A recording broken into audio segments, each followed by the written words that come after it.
All right, let's talk about one of the biggest buzzwords out there, the business model. I mean, it gets thrown around all the time, right? But what does it actually mean? In this explainer, we're going to pull back the curtain and really deconstruct the engine that powers every single company, from your local coffee shop to the biggest tech giant on the planet. You know the scene. Some entrepreneur is up there pouring their heart out about a brilliant new idea, and one of the sharks just leans in and says, "So, tell me about your business model." And what they're really asking goes way deeper than just, how do you make money? It's a much bigger question. So let's figure out what they're really after. Okay, let's break this down. At its absolute core, a business model is the blueprint for how a company creates something of value for its customers, and then how it captures some of that value for itself, as revenue. It's not some 100-page business plan. No, it's the fundamental logic of the business. It answers the big questions. Who are your customers? What are you offering them? And how does that whole exchange actually make you a sustainable business? To really get any business model, you have to start right at its heart, its absolute foundation. And that foundation, well, that's the value proposition. Now, this is a really important distinction. A value proposition is not a catchy marketing slogan. It's not just do it. It's the specific, concrete promise of value that a company makes. It's the thing that answers the customer's most important question. Why should I buy from you and not from somebody else? So how do you build a strong one? Well, it's all about the customer. You don't actually start with your amazing product, you start with them. First, you have to figure out what they're trying to get done. Those are their jobs. Then you identify their biggest frustrations, their pains. And you have to understand what success looks like to them, their gains. Only after you've done all that do you start designing your product to be the perfect solution, creating specific pain relievers and gain creators that line up perfectly with what you learned. And Tesla is a fantastic example of this in action. Take a look. The customer's job isn't just getting from A to B. It's also about conveying an image of success, a huge pain, range anxiety, that fear of running out of juice. So what's Tesla's offer? Well, for one, the supercharger network. That's a perfect pain reliever.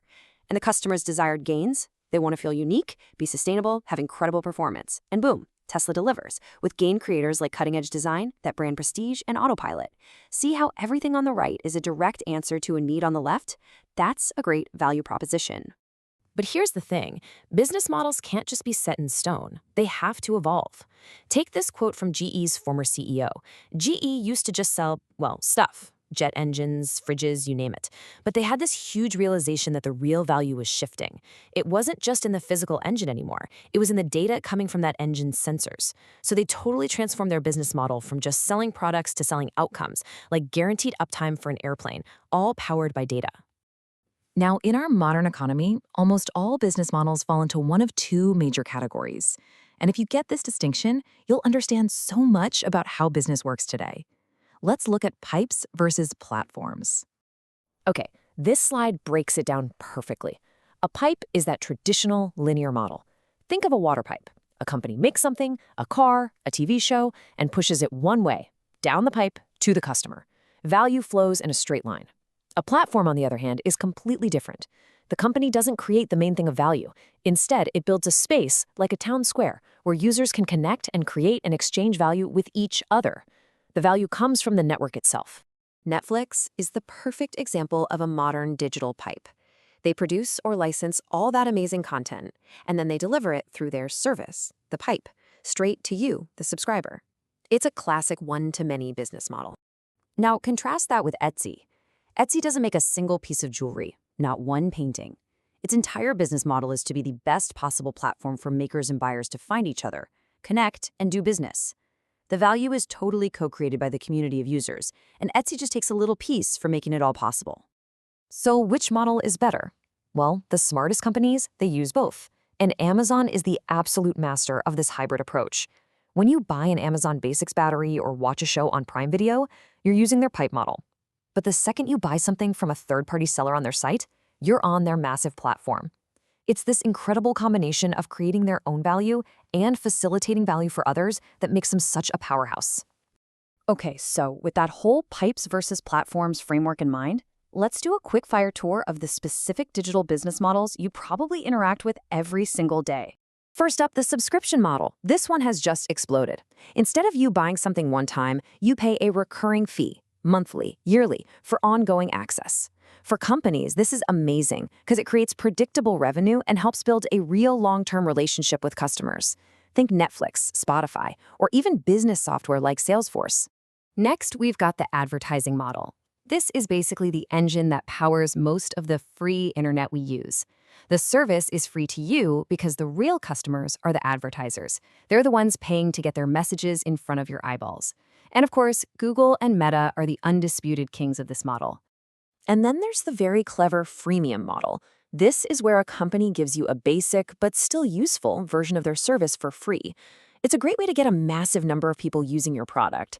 Then, they make their money by convincing a small percentage of those free users to upgrade and pay for premium features, maybe more storage or to get rid of ads. We see this all the time with apps like Spotify and Dropbox. So we've defined the core ideas, and we've toured the major models out there. The big question now is, how do you actually put this all together? Let's look at the tools and the tech that are helping people design the business models of the future. This right here is probably the most powerful tool for the job. It's called the Business Model Canvas. It basically breaks any business idea down into these 9 essential building blocks you see here. Think of it like a visual blueprint. It forces you to think through everything. For instance, the whole right side is about the customer. Who are they? What do you offer them? The left side is all about the business. What do you need to make it work? And then at the bottom, it all comes together financially. How you make money and how you spend it. It's genius because it lets you see your entire business logic on a single page. And tools like the Canvas are so crucial because technology is always opening up new possibilities. Take something like blockchain.